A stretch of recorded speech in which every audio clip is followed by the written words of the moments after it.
Om Namo Bhagavate Vasudevaya. Om Namo Bhagavate Vasudevaya. Om, I bow to the Lord Vasudeva. Joy to you, friends. I would like to read stanza 33 from the second chapter of the Bhagavad Gita. But if you refuse this opportunity for righteous combat, in rejection of your duty, you will incur sin. Sin is that which takes you away from God. It's not the usual Catholic definitions. It's something that in your own soul, either a sin will make you less harmonious and a virtue will make you more harmonious. Don't worry about what church teachings or government teachings or society's teachings are, but from your own experience, you can find those things which make you more peaceful and those which don't. And sometimes you'll think that it makes you more peaceful when you give in to a fault, but that's why it's good to mix with other people and see what happens to them. Many times I've seen people rushing pell-mell toward delusion, gleefully thinking this is where I'm going to find my happiness, only to come crashing up against the bottom of a cliff with a broken nose. So, better that anyway than falling off the top of the cliff and having a broken body. The thing is that sin is its own definition. But we must remember that there are relativities in these things. It is better to do some things than others, and therefore that will make it a virtue for you, even though for another person it would be a sin. So if we discuss the question of sin and virtue from a relative standpoint, we must understand that there is a direction in all of this. It is certainly true that there are ways of being better and ways of being worse, rather than being absolutely good and absolutely bad. The absolutism of Western philosophy and Western thinking is unrealistic. It's not valid. The relativity of values that is taught in India is certainly more true. For example, for a merchant to think in terms of giving a penny, let's say, to a beggar, well, that's a virtue for him. But if a very generous person who's a Kshatriya and is willing to give up his whole life and convenience and everything for others, to compromise by giving a person only a penny would be really a sin for him, because it would take him down. You've got a goal, and you can go either closer to the goal or farther away from that goal. But if you follow your duty, and what is your duty? Your duty is whatever will take you closer to God. Dharma is not a fixed value. It is dharmic for a worldly person to go out and make money. It would be adharmic for me to go out and make money, because I've given up the idea of money. I've given up the idea of personal gain. And if suddenly I decide to, oh, the heck with all this spirituality, people would understand this automatically. If Gandhi or Jesus Christ were to say, I'm tired of serving humanity, I want to go out and become a millionaire, then wouldn't even worldly people say he had fallen? But if you've got a perfect slob who's lying on his bed of ease and doing nothing and letting people feed him, finally gets up one day and says, I'm going to go out and get a job and see if I can become a millionaire, wouldn't even saints applaud that decision? You see, all is relative, and we must understand our duty primarily in these certain lights. First of all, will it take you toward greater happiness? But some people think happiness is having a good time. Some people identify happiness with the wrong things. They think, I'm very happy. I'm going out and getting drunk and spending money and getting into fights with people. This is lots of fun. Well,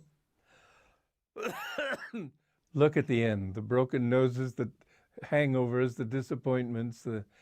You don't find what you're looking for, really.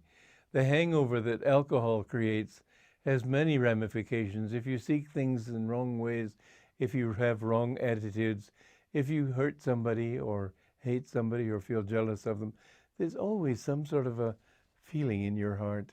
You may try to laugh it off, but you can't get rid of that feeling. You know that you've offended against your own nature. It's not what other people think of you. Some people may think you're doing the right thing. Mix with robbers, and they'll think you're doing the right thing if you rob people. But if you've reached that point where you're so clean enough in your own heart to understand that taking from others for personal gain is really taking from myself also, and I'm ultimately the loser. When you yourself have reached that point of refinement, of understanding what duty is and where you should go in order to fulfill your duty, what will give you truly lasting happiness and what will give you only temporary happiness, then you can understand that that's one key to right behavior. Another key is, will it make you feel inner freedom and peace? Now, Freud said, well, you have to succumb, you have to give in to your lower nature. You have to accept that you're a sexual being and go out and enjoy sex. And then you'll get rid of your feeling of repression and so on, and you'll be more at peace. And it's true that people who indulge in these things become more peaceful for a while, but after a while they find that they're losing something. And in this case, because the loss is a little bit longer in coming, they don't attribute it to this reason. And so it may take them a few lifetimes to realize that I've been cheating myself. I've been taking away my own energy, losing it, just spending it uselessly. And so they begin to understand that the right path for them would be self-control, not indulgence. And some people will say, well, if you feel angry, throw things at a board and feel that you're expressing your anger that way. Well, it may work. I used to go to different groups to try to see what they taught in order to understand what was going on in this country after I came back from India and was no longer in the monastery where I was living. And they would tell you to express things by throwing mud at a board. And I just couldn't do it. I couldn't feel any anger to express through a mud. It seemed foolish to me.